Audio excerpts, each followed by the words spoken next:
sebelum mulai kita Bismillahirrahmanirrahim. Kita berdoa sesuai keyakinan masing-masing. Mudah-mudahan selalu dalam lindungan Allah Subhanahu wa taala, diterangkan hati dan pikirannya, disampaikan harapan dan impiannya, dimampukan menyelesaikan kuliah tepat waktu, selalu diberikan kesehatan beserta keluarga, rezeki yang berkah dan melimpah. Berdoa dimulai.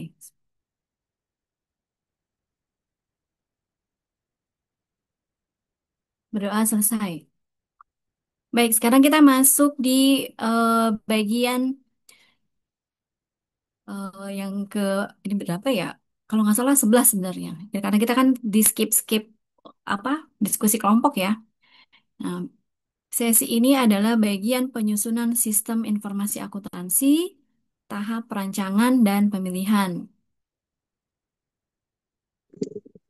Untuk recordingnya aman ya? Ini belum ya?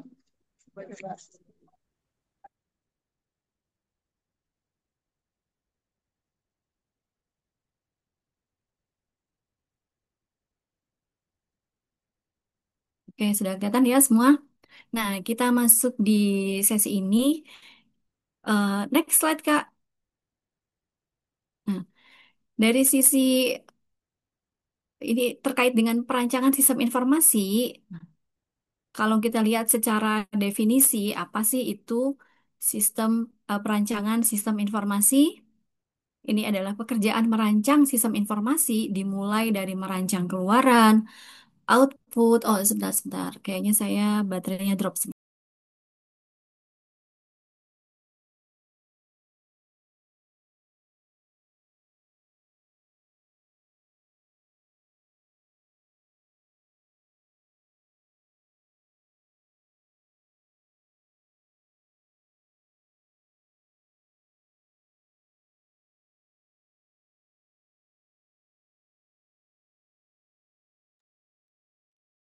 Terkait dengan pekerjaan merancang sistem informasi dimulai dari merancang keluaran atau output, masukan atau input, dan file.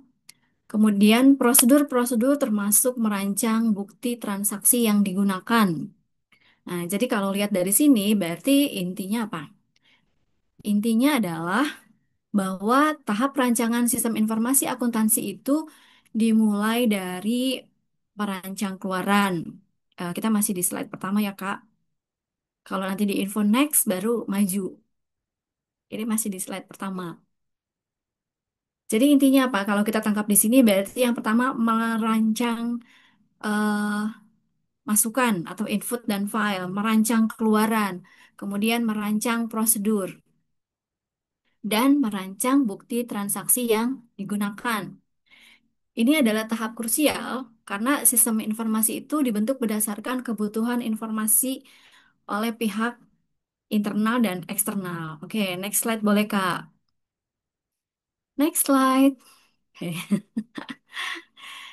Seorang analis sistem harus memahami proses bisnis perusahaan secara menyeluruh sebelum mulai merancang. Kalau kita ambil contoh, ini kita sudah singgung tentang output ya, yang pertama. Kalau kita ambil contoh, di sebuah perusahaan dagang misalnya, tahap ini dimulai dengan bagaimana kita memahami laporan keuangan yang dibutuhkan oleh manajer. Dan laporan keuangan itu adalah sebagai output, ya kan? Kemudian eh, ada laporan penjualan bulanan, kemudian dirancang bukti transaksi sebagai faktur, kan nggak bisa muncul output tanpa adanya input. Nah, bukti transaksi, faktur penjualan, ini adalah inputannya. Bagaimana data tersebut diproses secara prosedural, ini adalah bagian dari aktivitasnya. Nah, terkait dengan bagaimana merancang output ini, maka fokusnya adalah output sih ya, ini adalah informasi yang dibutuhkan untuk pengambilan keputusan. Jadi kata kuncinya adalah pengambilan keputusan, baik internal maupun eksternal. Sama seperti ketika ada pertanyaan, apakah laporan keuangan itu mencerminkan kinerja perusahaan? Iya, benar. Bagaimana Anda bisa meyakinkan bahwa itu benar? Karena laporan keuangan perusahaan ini dapat berdampak pada keputusan pengambil keputusan. Jadi berdampak bagi apa ya namanya? Proses strategis untuk pengambilan keputusan. Jadi kata kuncinya semua mengerucut kepada pengambilan keputusan. Ketika itu tidak berimpact pada pengambilan keputusan, maka tidak lagi dianggap bermakna atau berarti ya.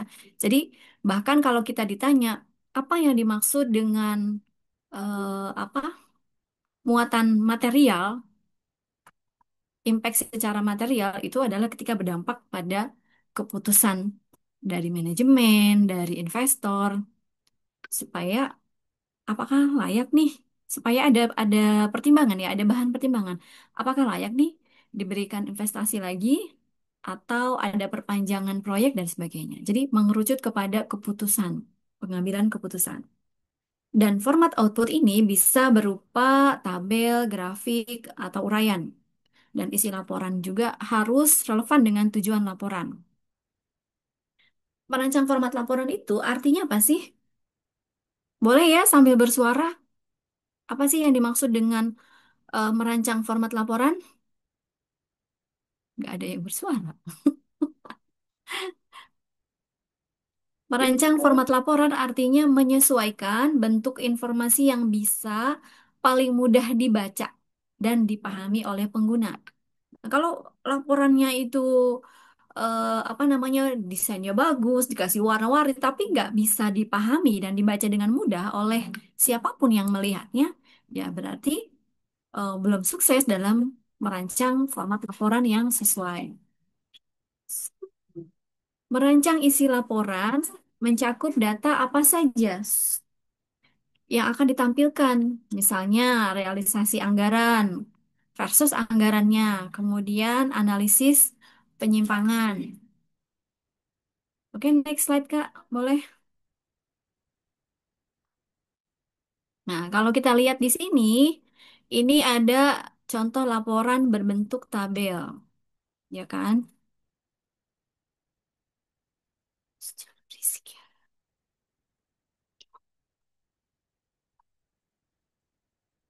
Sebentar, sebentar. Kalau kita lihat di situ ada contoh laporan berbentuk tabel ya, itu adalah laporan realisasi anggaran misalnya dari Departemen Keuangan dalam bentuk tabel. Nah, kalau kita ilustrasikan di sini untuk laporan realisasi ini ada sebenarnya saya bisa pakai notes nggak? Oh bisa. Saya cari nih. Di sini nggak ada ininya ya, apa namanya kode akun. Ini saya ambil dari buku ya. Tapi semestinya, sebentar, sebentar.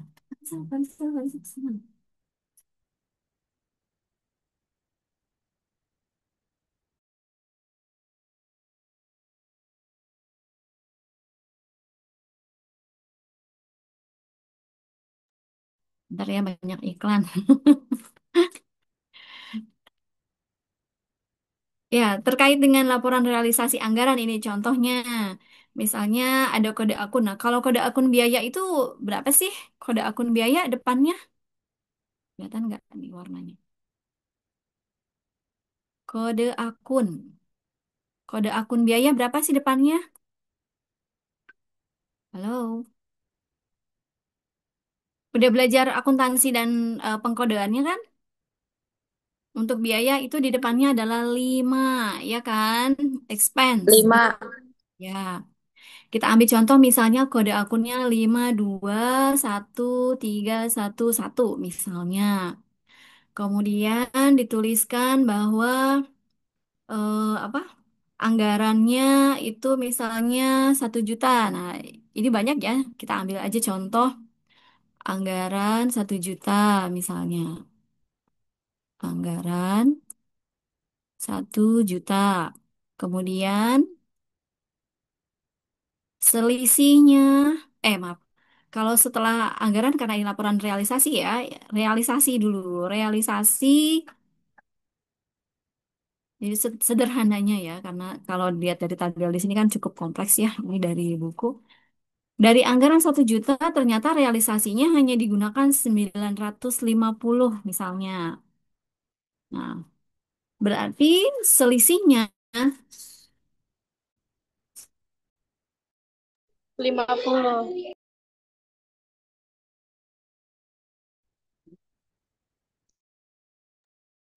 Nah, berarti selisih berapa tadi? 50 ya? Iya, 50.000. Nah, sebenarnya di contoh ini juga ada ya keterangan selisihnya ya.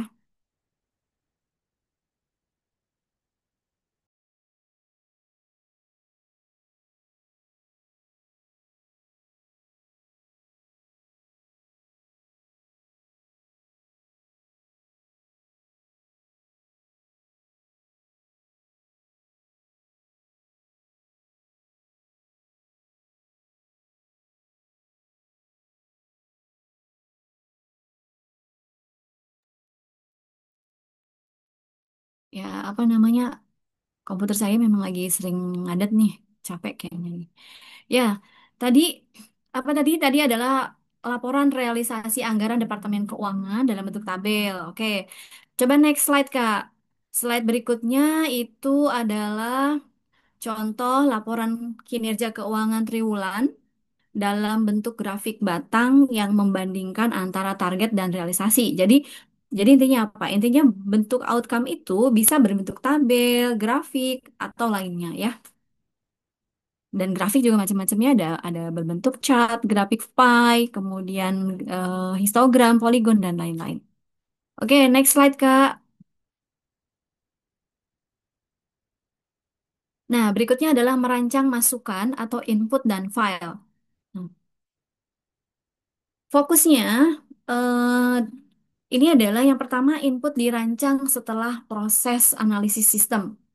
Nah, kemudian berikutnya adalah fokus pada pembuatan format bukti transaksi. Nah, pada tahap ini ya, dan ini merupakan tempat penyimpanan data dari input tersebut. Desain input itu sangat penting agar data masuk bisa secara akurat, lengkap, dan relevan. Kenapa? Ketika masukannya tidak benar, maka hasilnya jangan minta itu akuntabel. Inputannya dulu harus sesuai. Contoh sederhananya ketika kita mau buat donat gitu kan. Kita mau buat donat kentang, tapi yang kita masukkan itu adalah terigu dan apa ya misalnya kan sebenarnya kalau kita mau bikin donat apa aja digiling, diaduk-aduk, diadoni, diuleni jadi kan. Tapi hasilnya sesuai nggak? Kalau misalnya harusnya bikin donat kentang yang dimasukkan itu tepung terigu iya, kemudian kentang iya, tapi ternyata yang dimasukkan itu adalah terigu sama tahu misalnya. Nah, output yang diharapkan jadi donat kentang jadi donat nggak? tahu. Donat Yang tahu. ada bukan donat tahu bukan donat tahu apa tuh? Batagor ya, iya nggak? Itu contoh sederhana ya. Jadi kemudian inti dari input ini apa? Yang ketiga tadi, file. File itu merupakan tempat penyimpanan data dan input dari input. Jadi file yang dimaksud di sini adalah database seperti master data pelanggan, file transaksi. Nah, sebagai contoh, misalnya ada transaksi penjualan. Nah, berarti kita siapin apa tuh? Siapin voucher pengeluaran kas, ya kan? Yang harusnya mencantumkan, biasanya kalau di voucher tuh mencantumkan apa sih? Nomor voucher, ada tanggalnya, ada jumlah, ada uraian transaksi, dan ada pihak yang menyetujui. Oh, kayaknya ada di gambarnya di next slide, Kak. Next slide, Kak. Kemudian, kalau misalnya terkait dengan data pegawai, nah, kalau terkait data pegawai, informasi apa yang ada di dalam file itu? Apa coba kemarin waktu kita belajar basis data, apa? ID pegawai, ya kan? Terus, apalagi? Namanya, jabatannya, alamat, gaji pokok, dan sebagainya. Oke, next slide, Kak. Kita masih masih ada sesi terakhir, sesi game nanti ya. Kita ada game interaktif. Berikutnya adalah merancang prosedur.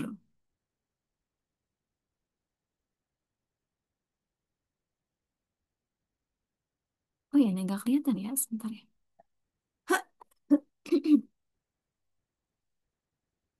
Oh ya, sampai sini ada pertanyaan nggak? Kalau ada pertanyaan nggak apa-apa di apa? Tidak, Ibu. Oke, baik. Cukup bisa dipahami ya. Baik, kita lanjut. Berikutnya adalah merancang prosedur. Nah, dalam merancang prosedur ini, prosedur itu apa sih? Dari kemarin kan dari awal Langkah-langkah prosedur. Apa tuh? Intinya, prosedur adalah urutan langkah. Ya nggak? Prosedur adalah urutan langkah. Nah, kalau terkait sama pemrosesan data atau sistem informasi, berarti urutan langkah dalam pemrosesan data. Dan dalam urutan Hmm. prosedur ini ada dua diagram yang sering kita singgung, sering kita apa namanya kita ulik-ulik atau kita dalami, yaitu yang pertama dokumen flowchart. Dokumen flowchart ini adalah alur dokumen dalam proses bisnis. Isinya apa sih? Yang berisi langkah-langkah yang berkaitan dengan pelaksanaan prosedur dalam subsistem. Kemudian yang kedua adalah sistem flowchart. Nah, tadi dokumennya, ya kan, arus dokumennya. Kemudian sekarang adalah arus sistemnya, yaitu alur pemrosesan data secara sistematis dalam komputer yang menunjukkan langkah-langkah memproses data dalam bagian pengolahan data elektronik. Kenapa sih merancang prosedur itu penting? Jadi bersinggungan sama sesi lalu. Biar jelas, dia bisa dipahami alurnya. Oke, bagus. Agar jelas dapat dipahami alurnya, menghindari duplikasi. Nah, yang kemarin masih ingat ya, anti redundansi, duplikasi. Kemudian kesalahan input diminimalisir dan inefisiensi. Flowchart ini juga membantu visualisasi proses agar lebih mudah dipahami oleh pengguna. Karena biasanya kalau kita baca gambar, ketika dijelaskan dalam narasi mungkin kita masih kurang bisa nangkep ya. Tapi ketika dijelaskan dalam gambar, oh jadi alurnya seperti ini. Seperti kalian pernah lihat nggak ada gambar jalur evakuasi yang ditempel di tembok-tembok gedung gitu? Pernah lihat nggak? Kita akan lebih mudah memahami gambar dan alur evakuasi tersebut melalui gambar dibandingkan dengan narasi. Kalau narasi kan step satu cari apa tangga darurat, wah, ya kan? Dan itu bacanya kita nggak bisa sekilas. Tapi kalau dari gambar kita bisa rekam sekaligus, kemudian kita bisa petakan di otak kita. Tapi kalau narasi kan baca, kita baca satu-satu, apa namanya, nggak bisa sekilas ya, dan nggak bisa dalam. Jadi harus pelan-pelan. Nah, kalau kita ambil contoh terkait prosedur ini, misalnya prosedur permintaan barang, kira-kira apa aja tuh prosesnya? Kalau di prosedur penerimaan barang, misalnya yang pertama, bagian pengguna mengisi form dulu permintaan barang. Kan tadi kan harus ada inputan ya. Kemudian form inputan itu harus di-approve, harus disetujui. Kalau tidak disetujui, ya nggak bisa. Nanti bagian yang ketiga itu di bagian pembelian, eh, apa bagian procurement atau pengadaan di kantor nggak akan approve. Kenapa ini? Perlu ada otorisasi. Kenapa? Salah satu ciri, halo, salah satu ciri pengendalian, adanya pengendalian internal. Wah, pada anteng semua ini. Dan yang prosedur berikutnya apa? Barang yang diterima itu dicatat ke dalam sistem. Jadi kalau kita ngomongin apa sih namanya? Tadi prosedur permintaan barang, kita bisa bayangin nih. Oh, alurnya itu mulai dari proses pemesanan dari user sampai pada akhirnya barang diterima dan masuk ke pencatatan sistem dan berdampak pada pencatatan stok.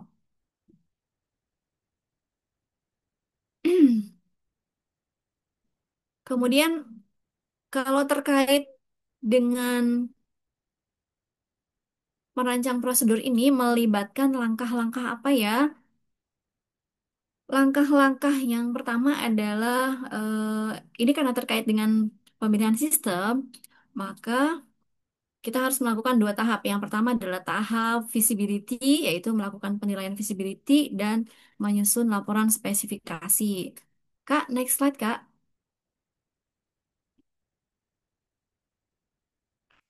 Nah, pada tahap penilaian visibility atau kelayakan, inti yang dilakukan sebenarnya proses visibility ini ada tiga intinya. Kita ambil intinya aja biar cepat. Yang pertama, biar cepat nangkep ya. Secara teknik, kemudian secara operasional, dan secara ekonomis. Nah, kalau secara teknis, ini sambil dicatat ya. Maknanya apa kalau secara teknis?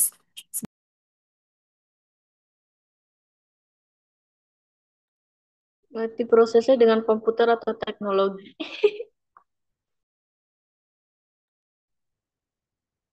Jadi kalau secara teknis intinya adalah sistem yang dirancang ini bisa didukung oleh teknologi yang ada di pasaran.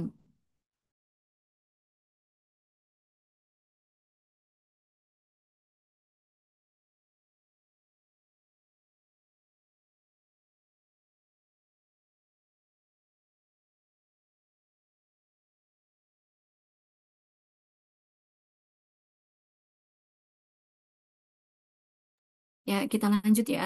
Maaf nih banyak iklan. Nah, kemudian tahap operasional. Nah, dari sisi tahap operasional intinya apa? Apakah sistem dapat diterapkan oleh sumber daya yang ada? Nah, dari sisi operasional, jangan berisik ini tuh kita berisik banget. Manfaat komputer terhadap sistem yang disusun. Jadi, apa namanya, secanggih apapun sebuah sistem, kalau sumber dayanya tidak mampu, ya tidak tidak dapat diperoleh manfaat yang diharapkan. Kemudian dari sisi ekonomis, apakah biaya yang dikeluarkan sebanding dengan manfaatnya? Contoh, misalnya jika sistem membutuhkan software ERP tapi karyawan belum terlatih, maka visibility operasionalnya dianggap rendah. Next slide, Kak. Kemudian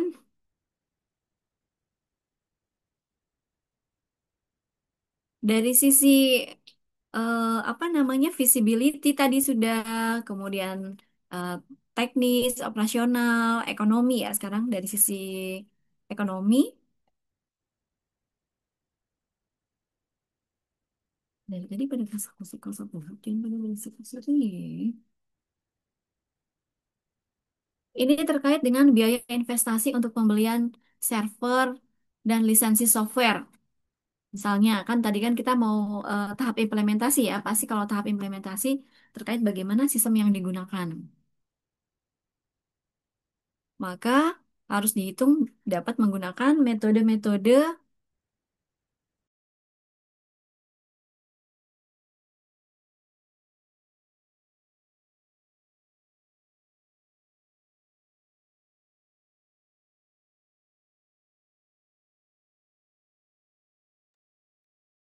yang pertama adalah payback period. Payback period ini terkait berapa lama sih investasi akan balik modal. Tadi kan untuk pengembangan sistem baru, dia kan keluar investasi banyak tuh kan. Jadi harus memastikan berapa lama investasi yang dikeluarkan itu akan kembali. Jadi dilihat BEP-nya. Kemudian yang kedua dari ROI-nya, berarti return on investment.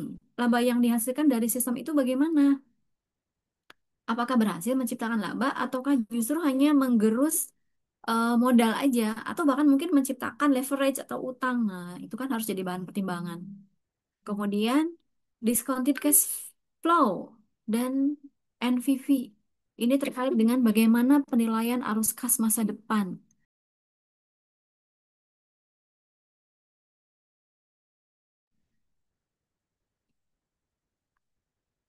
Nah, ini nge-refresh ke apa manajemen keuangan. Apa sih tadi discounted cash flow? Discounted cash flow ini adalah metode untuk menilai berapa nilai saat ini dari uang yang akan diterima di masa depan dengan memperhitungkan nilai waktu atau time value. Udah belajar ya? Intinya misalnya uang 1 juta hari ini itu apakah lebih berharga dari 1 juta tahun depan karena bisa diinvestasikan dan menghasilkan bunga. Nah, kira-kira bagaimana? Kira-kira bagaimana? Apakah uang 1 juta hari ini Kira-kira lebih berharga dari tahun depan atau tidak? Kalau kita invest dan menghasilkan bunga. Nggak usah jawab. Pak, Kenapa jawabannya bagaimana? kalau di investasi kasihan tahun depan karena kita nerimanya ada bunganya gitu. Jadi Oh, nambah. ini apa namanya menghasilkan ya bunga. Ini karena bunga yang menjawab, jadi bunga menjawab bunga. Jadi menghasilkan. Nah, kalau memang menghasilkan itu nggak apa-apa, ya kan? Tapi kalau tidak menghasilkan, nah itu baru. Kemudian, bagaimana dengan NVV? Nah, terkait sama NVV, ini adalah hasil akhir dari penghitungan DCF tadi. Jadi, kaitannya sama discounted cash flow, yaitu selisih antara nilai sekarang dari semua arus kas masuk dan biaya investasi. Jadi, setelah kita investasikan, kemudian ditambah sama kas masuk yang berhasil dihasilkan, dikurangi sama biaya pada saat investasi awal, ada nggak selisihnya? Nah, itulah NPV-nya. Jadi, NPV adalah total total nilai sekarang dari arus kas masa depan dikurangi dengan biaya investasi awal.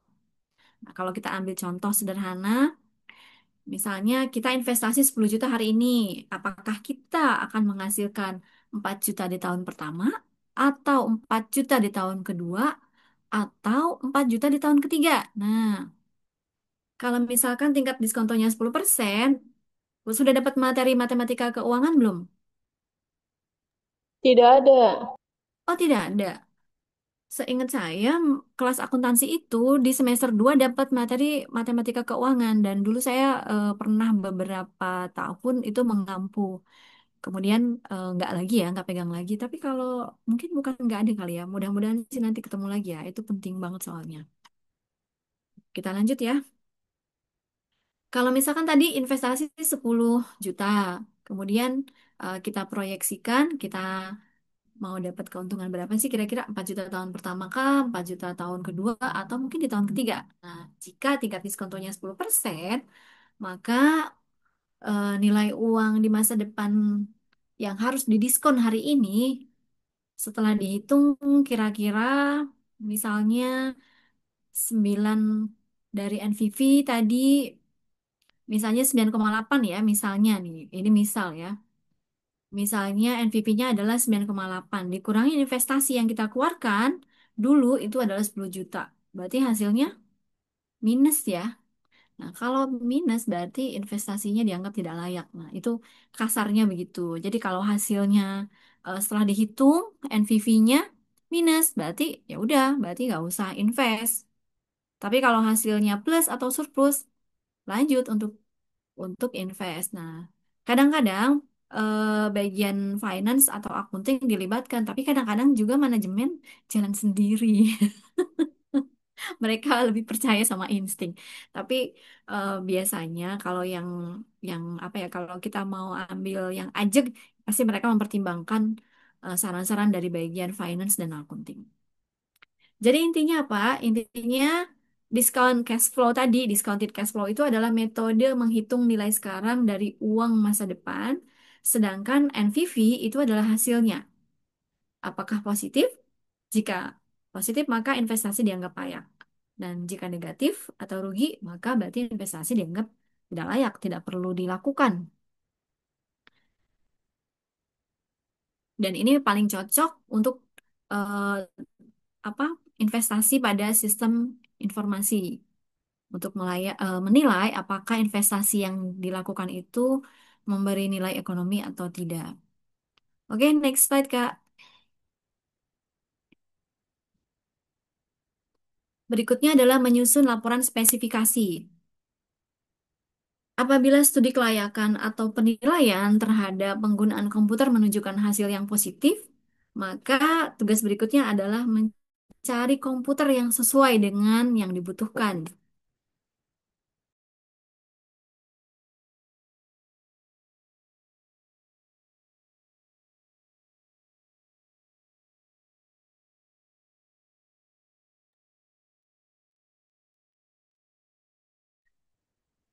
Langkah dalam langkahnya setelah penilaian visibility itu apa? Yang pertama adalah menyusun.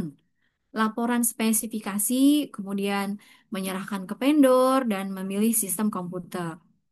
Laporan spesifikasi ini menjadi acuan bagi vendor dalam menawarkan solusi teknologi. Dan ini harus mencakup informasi dari aktivitas dan produk perusahaan. Jadi biasanya apa? Kalau kita menyusun laporan spesifikasi harus detail di dalamnya. Ada informasi aktivitas dan produknya, kemudian masalah dalam proses sebelumnya, kemudian usulan sistem baru dan harapan dari si vendor, dari klien yang kita handle untuk nanti kita ajukan ke vendor ya. Ini baik jadi outcome.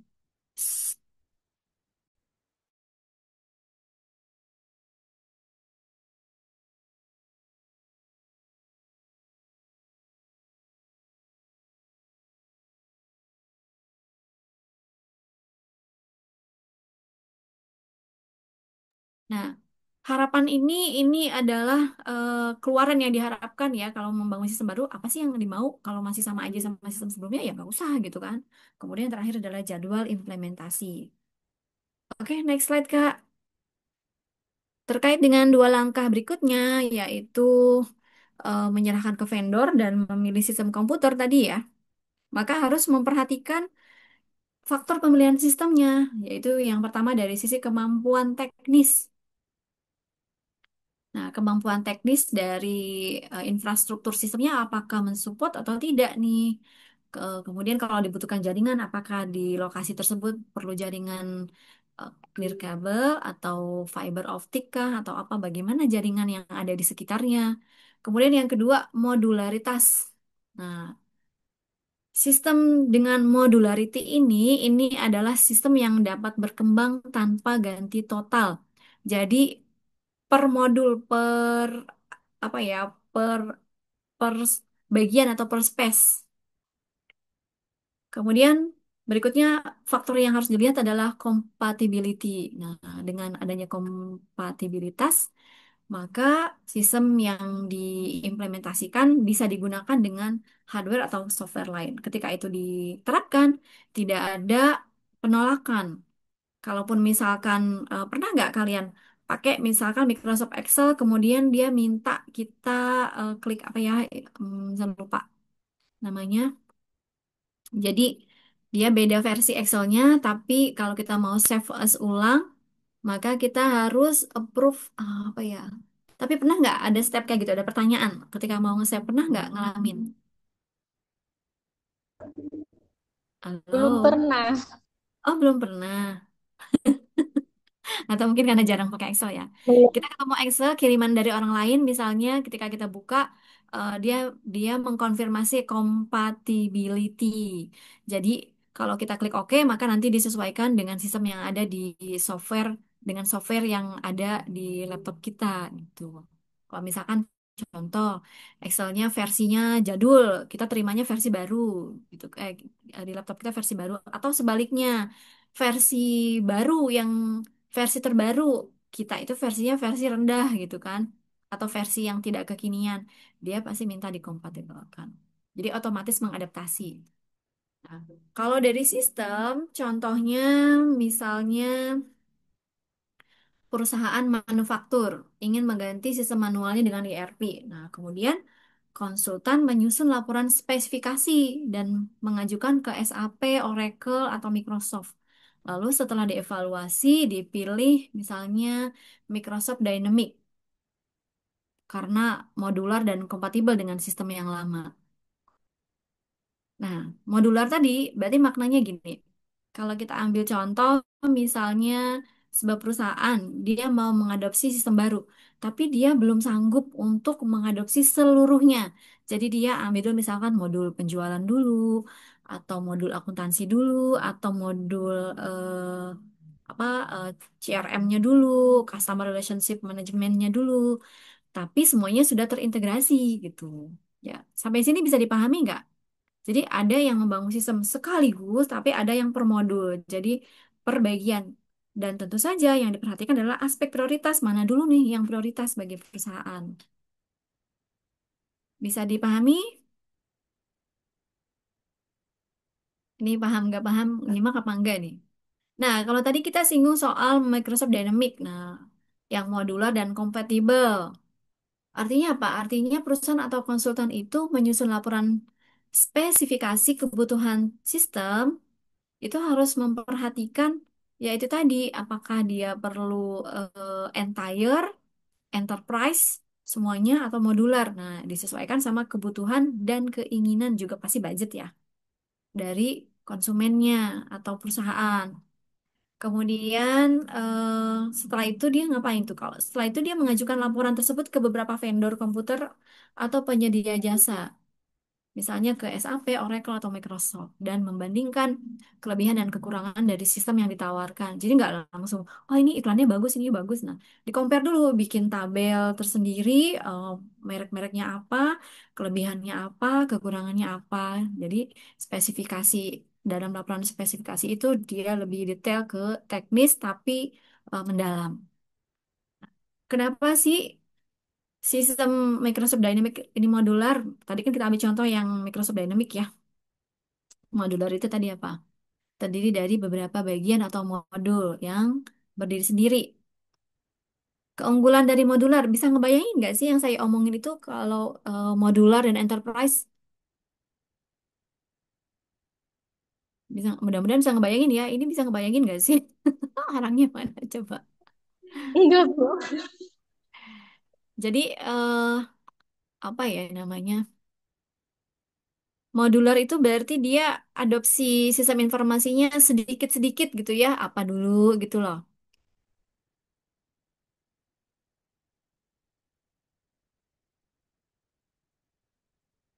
Sebentar ya, ini udah mulai slow motion lagi nih. Dari kemarin nggak ada terus nih. Capek nih dipakai ujian.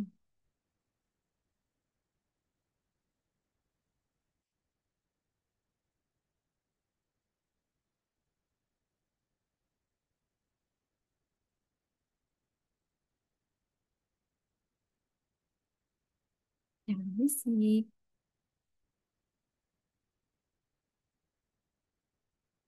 Keunggulan dari modularitas apa? Kalau yang modul tadi, perusahaan tidak perlu membeli semua modul sekaligus. Beli satu modul aja, sesuai kebutuhan dan prioritas di perusahaannya. Misalnya dia hanya beli satu modul akuntansi plus persediaannya dulu. Baru nanti misalkan dia semakin berkembang dan merasa butuh, dia beli lagi modul SDM untuk proses HRM, Human Resource Management di perusahaannya. Kemudian nanti misalkan ketika dinilai perusahaannya semakin berkembang dan urgent, maka dia baru beli sistem manufaktur. Nah, keunggulan lain apa? Keunggulan lain itu fleksibel ya, karena bisa berkembang sesuai kebutuhan. Contoh-contohnya modular ini apa tadi? Tadi udah disinggung loh, kalau nyimak pasti bisa. Modul keuangan, ya kan? Penjualan, terus apalagi kira-kira. Jadi di apa namanya di split, dipecah-pecah. Inventory, modul proyek, modul HR. Bisa ngikutin nggak sih pemirsa?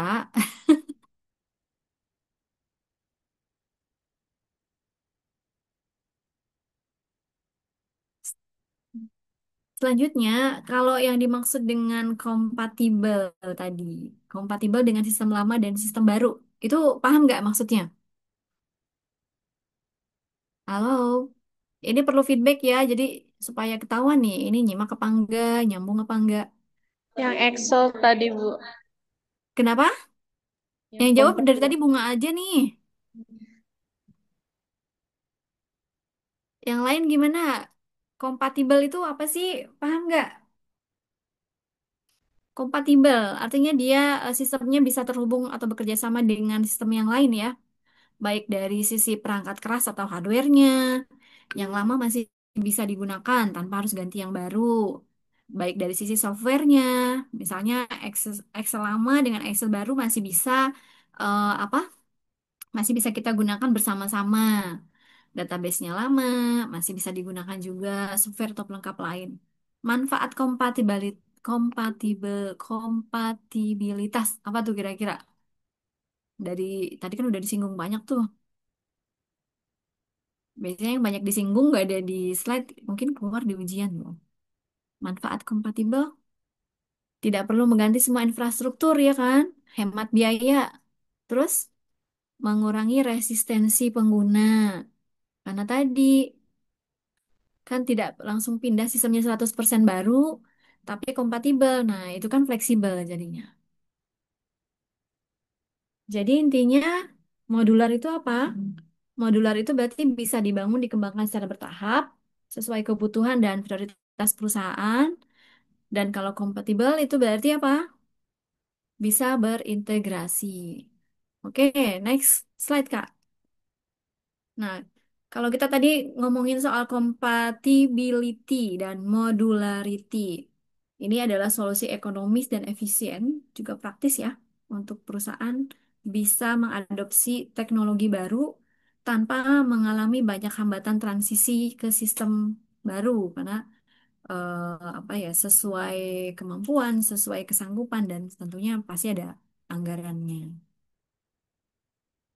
Nah, ini adalah tambahan pengayaan materi untuk sesi ini, karena sesi ini memang lebih pendek ya kalau lihat dari bukunya. Nah, kita masuk ke tahap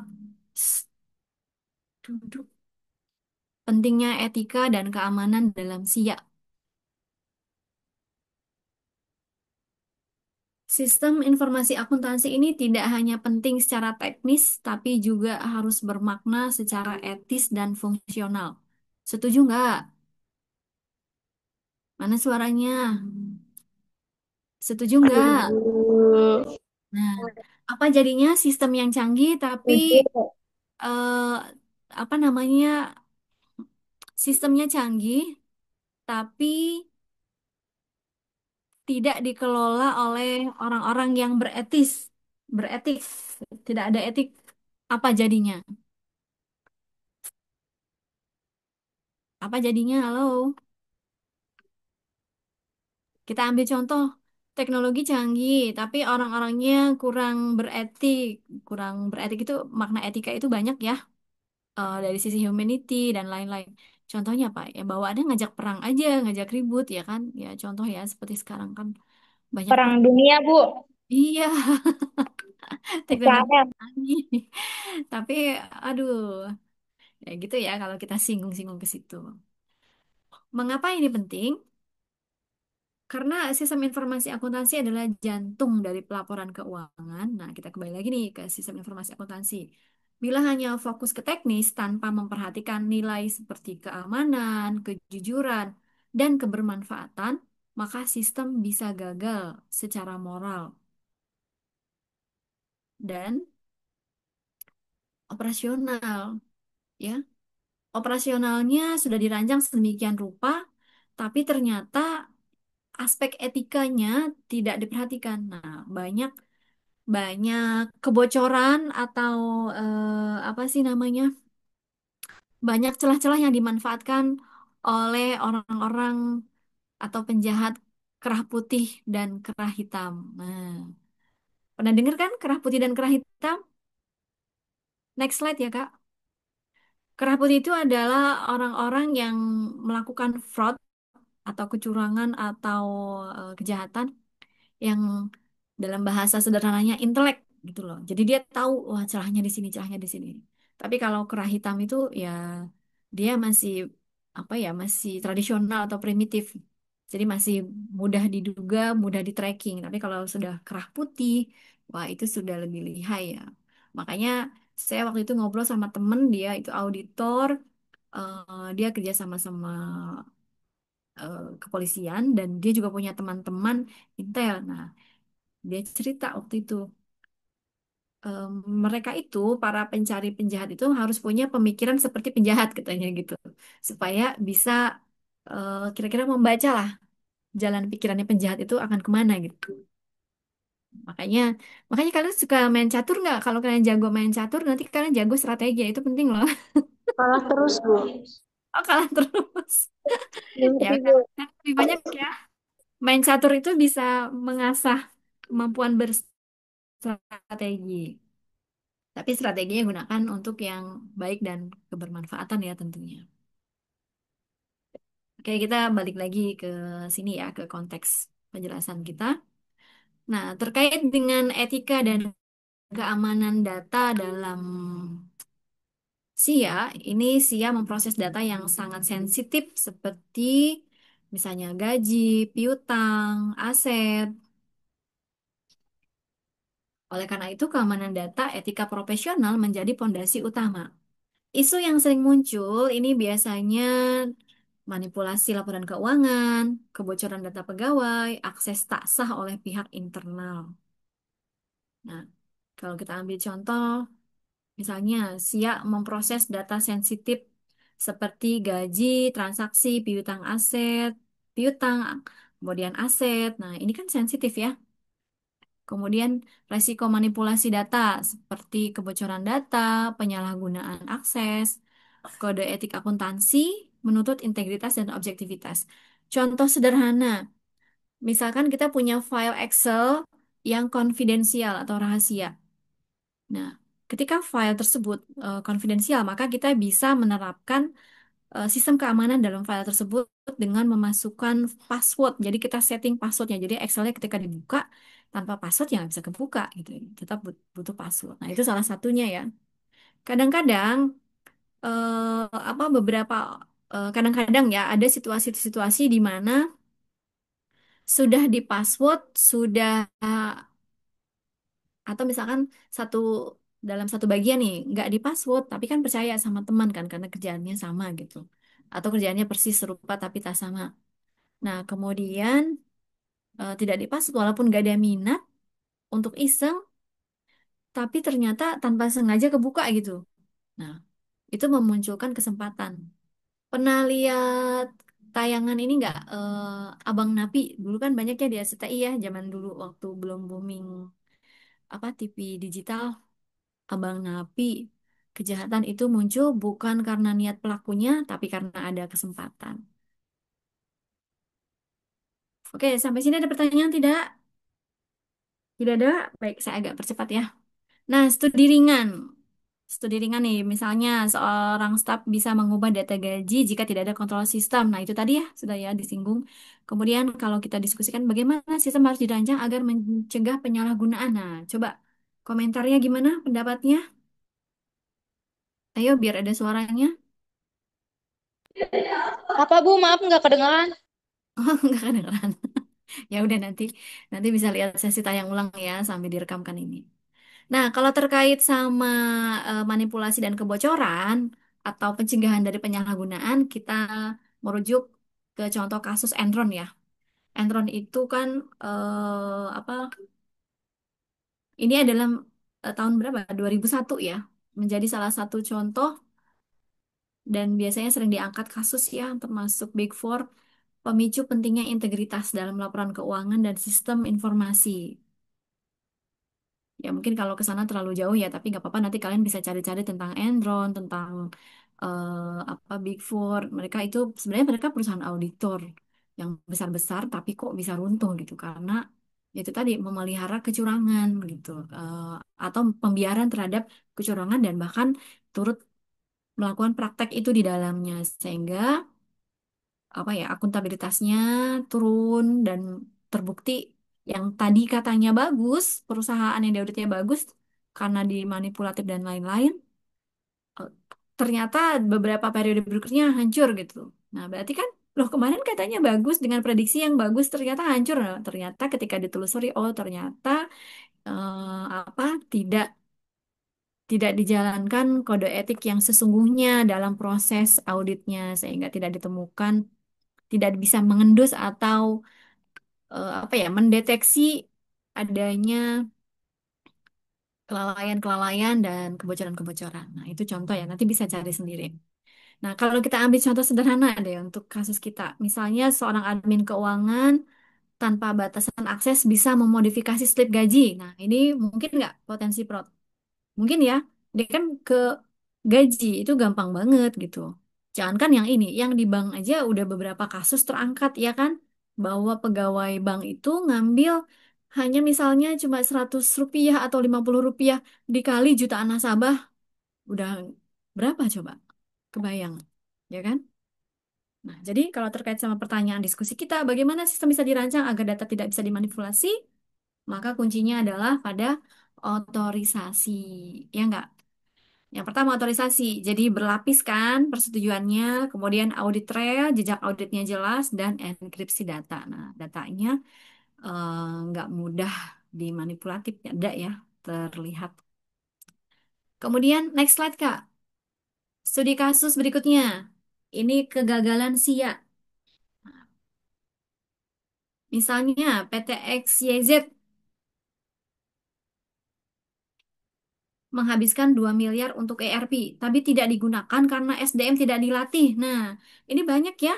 Ada juga kampus-kampus juga yang beli satu sistem enterprise yang besar, tapi apa orang ID-nya mungkin hanya satu atau dua, atau bahkan tidak dimanfaatkan sama sekali sudah beli mahal-mahal gitu kan, apalagi enterprise kebayang nggak sih? Akibatnya Pak sistemnya tidak terpakai, karyawannya kembali ke manual, perusahaan rugi waktu dan uang. Coba bisa dibayangkan nggak? Ini nyata ya dan banyak terjadi ya. Perusahaan siapa investor, wah coba dibeli deh sistem ini secara dana ada gitu kan. Nanti biar dikelola sama perusahaan gitu atau sama kampus misalnya. Tapi ternyata tidak digunakan maksimal, akhirnya rugi. Nah, padahal mungkin nggak digunakannya kenapa? Bisa jadi SDM-nya tidak dilatih, ya kan? Akibatnya karyawannya frustasi, sistem itu hanya dipajang, tidak digunakan, perusahaannya rugi waktu, rugi biaya, ya. Kalau kita mungkin nanti bisa dicari ya, ada tuh studi Gartner yang menyebutkan bahwa 55% proyek IT gagal karena kurangnya komunikasi dan pelatihan pengguna. Jadi kalau kita ambil pembelajaran dari kasus-kasus seperti ini, berarti yang pertama apa? Studi kelayakan harus mencakup tentang kemampuan SDM. Dan yang kedua adalah proses implementasi harus melibatkan pelatihan dan pendampingan. Dan end user-nya juga harus dilibatkan. Oke, next slide, Kak. Nah, bagaimana dengan studi kasus berikutnya, yaitu keberhasilan SIA modular. Nah, tadi modularity tadi ya. Tadi ada yang gagal, sekarang ada yang berhasil. Jadi, yang gagal itu mungkin apa bisa jadi pembelajaran bagi yang lain, apalagi yang berhasil. Kita ambil di sini untuk contoh koperasi mahasiswa menggunakan sistem informasi berbasis cloud modular. Nah, ini contoh ya. Ada nggak sih koperasi mahasiswa? Kalau ada di mana? Saya belum menemukan. Mungkin saya masih kurang wawasan. Tapi mungkin ada ya. Dan sepertinya ada ya. Masa sih nggak ada sih yang punya ide ke sini? Mungkin untuk institusi yang besar kali ya. Nah, koperasi pegawai udah banyak pasti. Koperasi pegawai kampus apalagi banyak. Nah, koperasi mahasiswa ini berhasil mengimplementasikan SIA berbasis cloud modular. Nah, modular ini kan punya kelebihan tadi fleksibel, bertahap, dan scalable, artinya sesuai skalanya. Yang kecil juga bisa. Nah, bisa mulai dari modul kecil, misalnya dari kas masuk atau keluar aja, atau tambah modul lain pelan-pelan seiring pertumbuhannya, misalnya tadi dengan inventory atau laporan keuangan. Sehingga dengan modular ini keuntungannya biaya awal rendah, cocok untuk organisasi yang kecil dan juga tidak butuh server mahal. Tapi kalau sistemnya cloud ya nggak butuh server ya, bisa pakai apa tuh namanya tuh? Apa sih kalau di kita sistem cloudnya apa sih di kita namanya Kananda? Lupa saya. Apa di kita? Bukan ngaco ah, bukan. Kananda apa sih di kita sistem cloud di kita yang kita pakai yang dibeli satu OneDrive, tera? OneDrive Bu. Oh, OneDrive. Oke. Kemudian, nah, perbandingannya dengan sistem custom. Custom itu sistem yang didesain sesuai apa? Sesuai tempatnya ya, sesuai kebutuhan. Nah, kalau modular tadi cepat diterapkan, dukungan vendornya lengkap. Kalau custom, karena kan dia didesain sesuai spesifikasi, maunya seperti ini, jadi pasti lebih mahal. walaupun fleksibel, tapi juga agak rumit pemeliharaannya karena ya kan menyesuaikan sesuai permintaan. Oke, next slide Kak. Nah, untuk mini proyek kita nggak usah ya, kita udah banyak. Next slide lagi. Nah, tools digital nyata. Nah, kita perlu tahu juga nih alat software SIA yang banyak digunakan di dunia kerja seperti Odoo, ERP, ini open source ya, bisa dikustomisasi, maksudnya mudah diambil, gratisan juga ada. Kemudian Journal ID dari Mekari ini biasanya populer digunakan UMKM di Indonesia. Dan Google Sheet ini biasanya, ini bisa jadi solusi ekonomis ya kalau biasa pakai Google Sheet.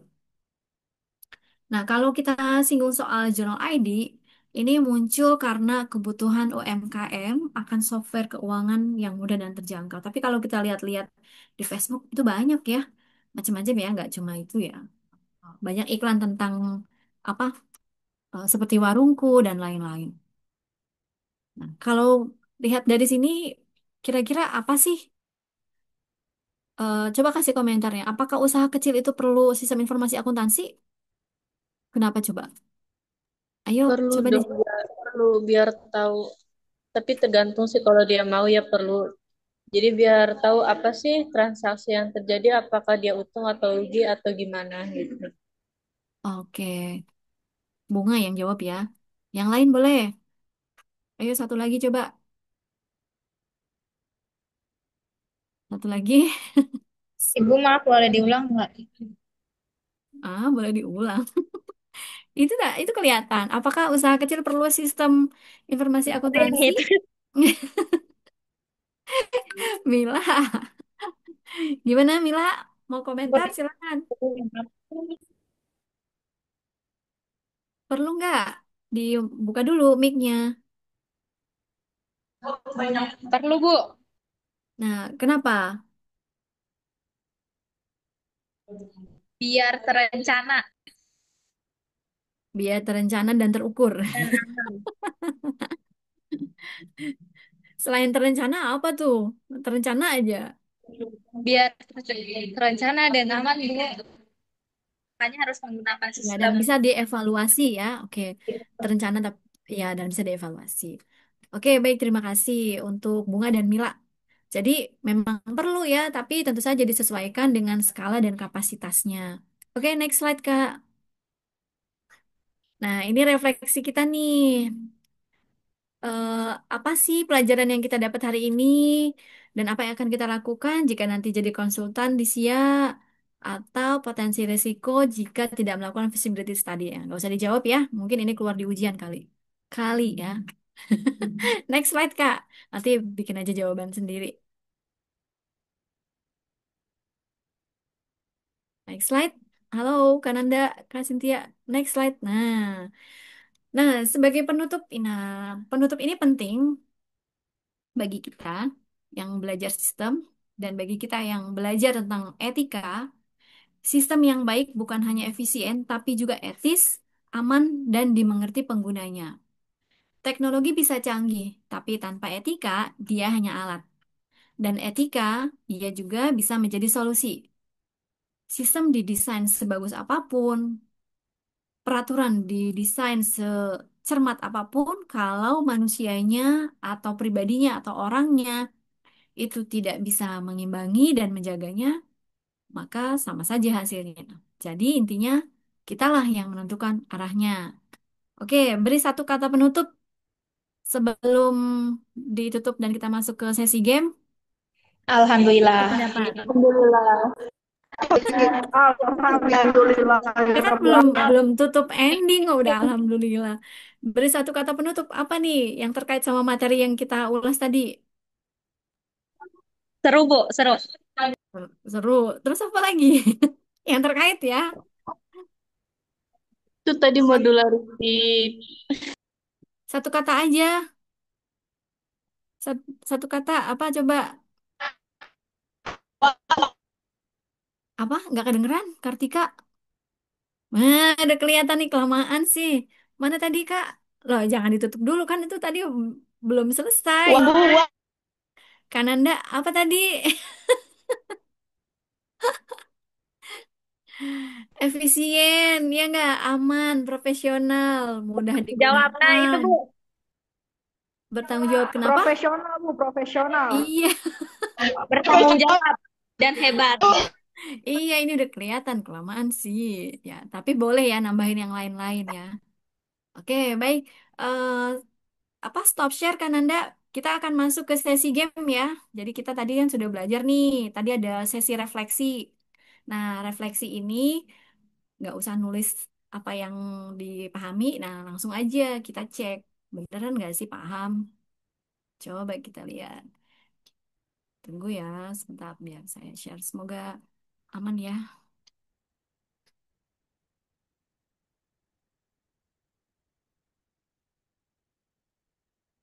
Udah kelihatan belum?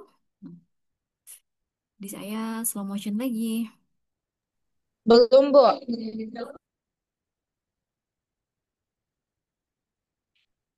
Belakangan laptop saya ini ngadet terus. Udah kelihatan? Belum, Bu. Oh, masih belum.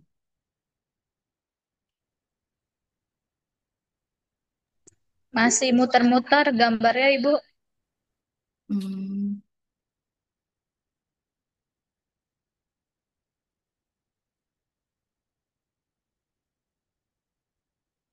udah kelihatan belum? Udah Bu, udah. Oke, nah sekarang kita masuk ke game interaktif sistem informasi. Nah, siap-siap ya, kalian hanya bisa menjawab kurang lebih 20 detik. Siapkan kotak chatnya, jadi jawabnya dibuka suaranya, maksudnya mic-nya dibuka, tapi chat juga sambil ditulis. Jadi suaranya kedengeran dan di chat juga, karena di chat nanti akan direkap. Oke, udah siap? Suaranya dibuka semuanya supaya bisa jawab. Ya, mic-nya dibuka dan kotak chatnya disiapkan. Gimana Kotak chatnya udah siap? Oke, selamat datang.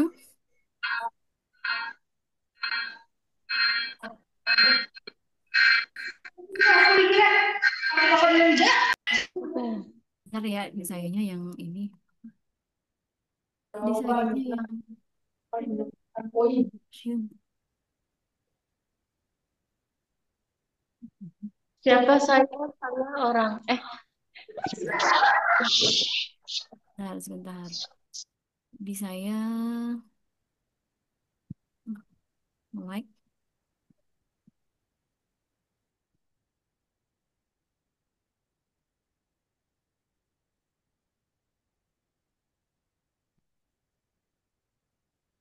Ini kenapa ya sekarang laptopnya jadi slow begini?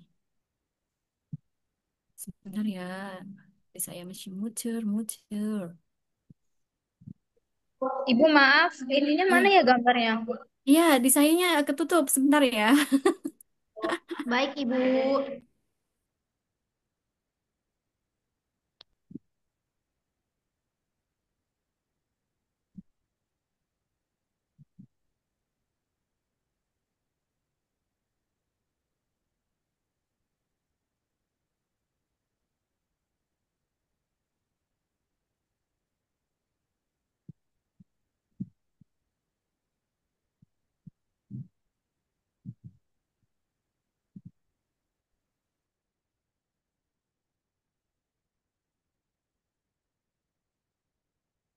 Oke, siap ya. Siap, siap, siap. Oke, kita masuk ke game interaktif sistem informasi akuntansi. Waktunya kurang lebih 20 detik. Siapkan mic-nya dibuka dan kotak chat ya. Jadi di suaranya kedengaran dan di kotak chat juga terjawab untuk direkap nanti. Jangan lupa pastikan di rename namanya sesuai nama di absen ya. Jadi jangan nama samaran. Oke, selamat datang di game interaktif. Siapa saya? Siapakah yang dapat menebak paling cepat dan paling tepat? Nah, ketentuannya baca deskripsi, jawab leader chat, atau pakai mic-nya langsung. Dan jawaban tercepat akan mendapatkan poin. Udah kelihatan? 20 menit ya. Pertanyaan pertama, saya adalah informasi yang dibutuhkan manajemen dan pihak luar. Saya dapat berbentuk Itu yang tadi. tabel, grafik, atau narasi. Siapa saya? Ya, Itu. tulis di Itu chat saya, ya. Bagan. Ya, itu adalah output. Ya, oke. Pertanyaan kedua. Itu output, itu output. Lanjut ke jawaban kedua. Siapa itu? Jangan hanya Olis. 20 detik ini ya, kurang lebih. Jadi kalau udah tahu jawabannya langsung diketik. Oh. Saya adalah dokumen sumber data transaksi seperti faktur, nota, atau voucher. Siapa saya?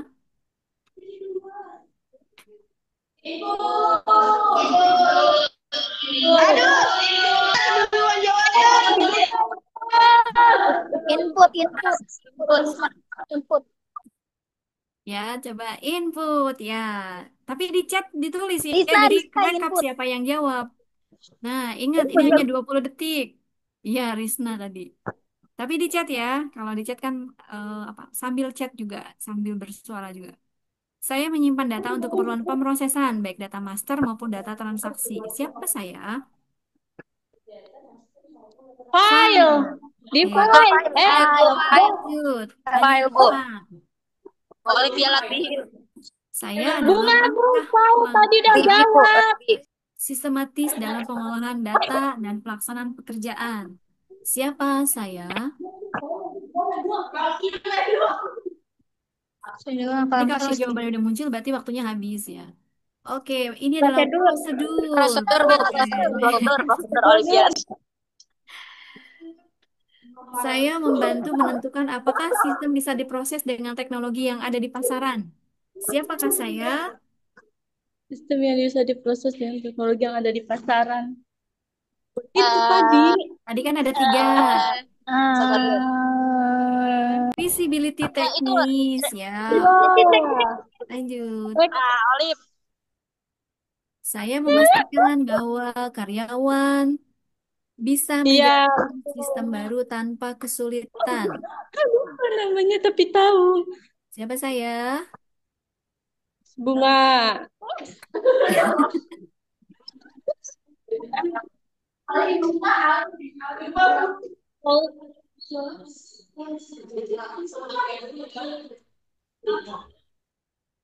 Ya, visibility operasional.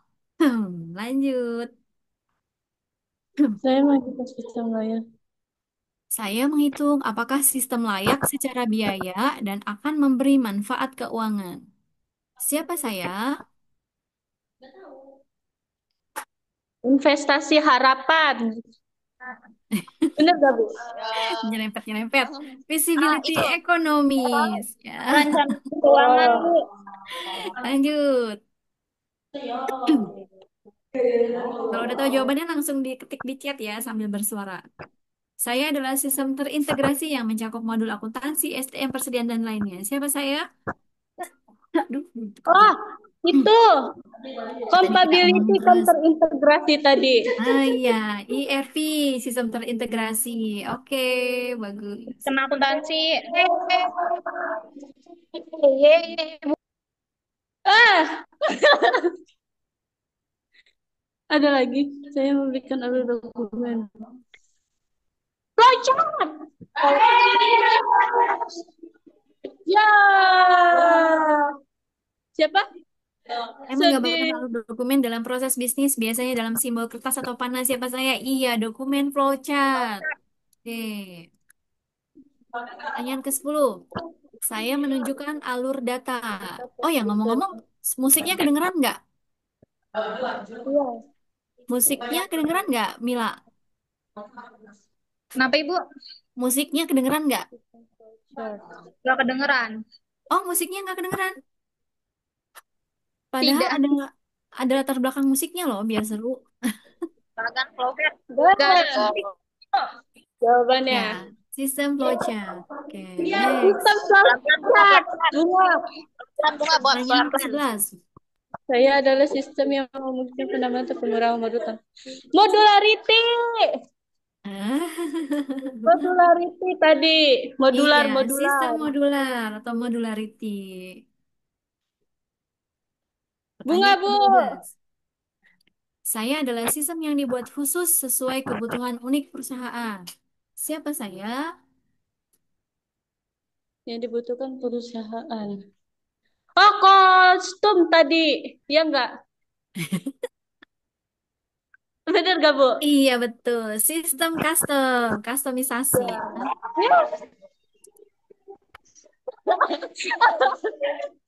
13. Saya adalah metode penilaian investasi dengan melihat berapa lama modal kembali. Siapa saya? Aduh, siapa sih tadi, Bu? Yang ada diskontonya itu. Payback Aduh, lupa. period, ya. Oke, Ya. lanjut. Ya, saya nggak tahu, Bu. Yeay. Saya adalah metode untuk menghitung seberapa besar keuntungan atas investasi sistem. Investasi sistem. Siapa saya? Apa sih tadi tuh? Ini loh. Lupa. Terus. Ya, ROI, return on investment. Kepleset tidak Indonesia. Pertanyaan 15. Saya menghitung nilai tunai arus kas masa depan dengan memperhitungkan bunga. Nah, yang tadi kita kasih contoh soal. Nah, apa ya? Sayang banget ya Namanya musik bahasa Inggris yang nggak sih kedengeran lupa. ya. Iya, bahasa Ya, Inggris lupa discounted cash namanya. flow atau DCF. Oke. Bu, kecepatan Ibu, maaf. Oh, kecepatan. Padahal 20 detik loh. Oh, ya udah lanjut. Saya adalah cara Pertanyaan menghitungnya. 16. Saya adalah cara untuk menghitung nilai sekarang dari manfaat sistem di masa depan. Siapa saya?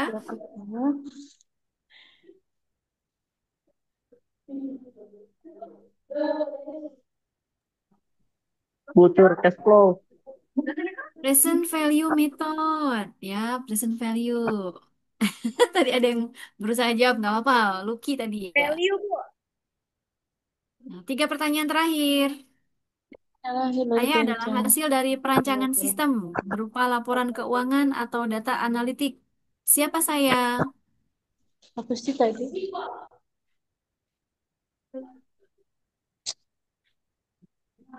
Apa sih? Output Output, system. Bu, output. Output. Siti Mila, Dua Bu, Siti pertanyaan Mila. Siti terakhir. Mila, Siti Mila yang jawab. Konsultan untuk menilai. Saya Siapakah saya? digunakan oleh konsultan untuk menilai kebutuhan sistem dan memilih vendor. Siapa saya? Apa? Anjir, gua lupa. Laporan spesifikasi. Nah, yang tadi kita ulik-ulik ya. Iya,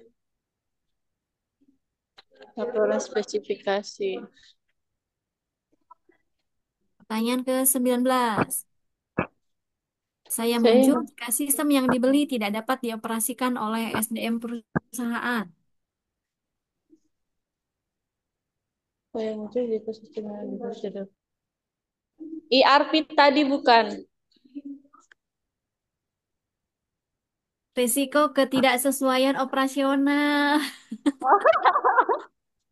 Salah, salah. Nggak tahu, Bu, saya. Nggak ada jawaban berulang ya. Satu lagi, sisa satu. Ayo, siap-siap. Bismillahirrahmanirrahim. Saya dapat dia. Saya dapat terjadi jika software dibeli tanpa mengevaluasi kebutuhan teknis dan pelatihan. Nah, tadi yang terakhir dibahas. Siapa saya? Apa sih tadi tuh? Aduh, diberi tanpa mengevaluasi kebutuhan. Ya, Ya kegagalan itu. Implementasi. implementasi. Implementasi. Ini kelebihan A-nya ya. Oke, terima kasih. Selamat, Terima Anda kasih, adalah Ibu. akhir siang minggu ini. Ya, Yeay, Ibu, tepuk terima tangan kasih dulu. juga. Sayang ya, musiknya nggak kedengeran ya di situ ya. Enggak, Padahal Bu. musiknya membantu mengiringi keseruan. Harusnya tadi saya kirim aja ke Kananda ya. Oke, baik. Nah, dah selesai sesi kita. Coba kita lihat di chatnya. Oke, chat grup. Oke, baik. Kak Nanda, saya minta tolong di screenshot partisipan, Kak. Sama screenshot chat grup. Saya soalnya di slow motion. Tapi nggak apa-apa, saya. Kak Nanda ini aja partisipan aja. Saya yang di chat grup. Oh, udah aku itu Bu, udah aku SS, udah aku kirim di grup juga. Oh ya, oke. Kalau yang ini yang di chat grup, yang di chat room chatnya, Kak, tolong di screenshot. Oh ya udah Bu, bentar. Kenapa, Bu? Slow motion di saya mau screenshot juga susah ya.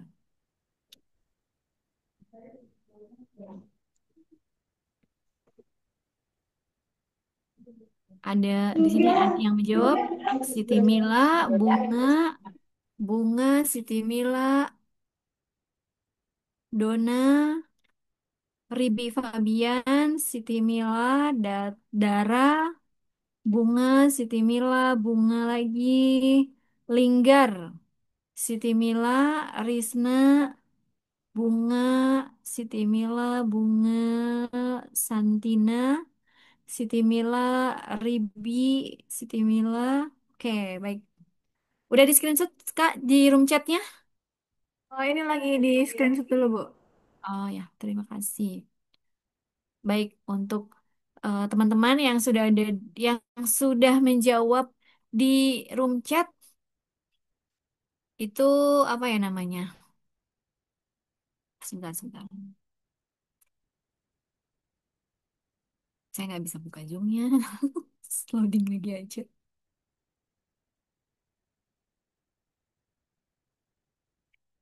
Ya, selamat ya. Anda adalah apa tadi?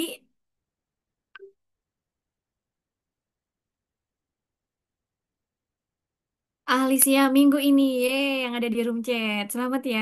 Kasih tepuk tangan. Plok, plok, plok, plok, plok. Nanti yang nama-namanya ada di room chat itu dapat skor khusus ya. Nah, aduh, tahu gitu saya biar salah juga ngetik aja deh di room chat. Tadi Risna ngetik nggak di room chat? Tadi Risna jawabkan ya.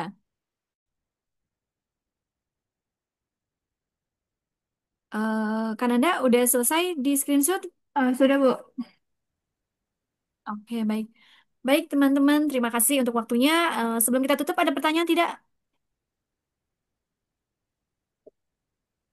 Tidak ada? Baik, kalau tidak ada. Sampai ketemu besok ya, makanya hari ini online. Besok kan kita ketemu. Sampai ketemu besok, mudah-mudahan apa bermanfaat ilmunya, bisa menyerap dan membawa banyak kebaikan dan keberkahan.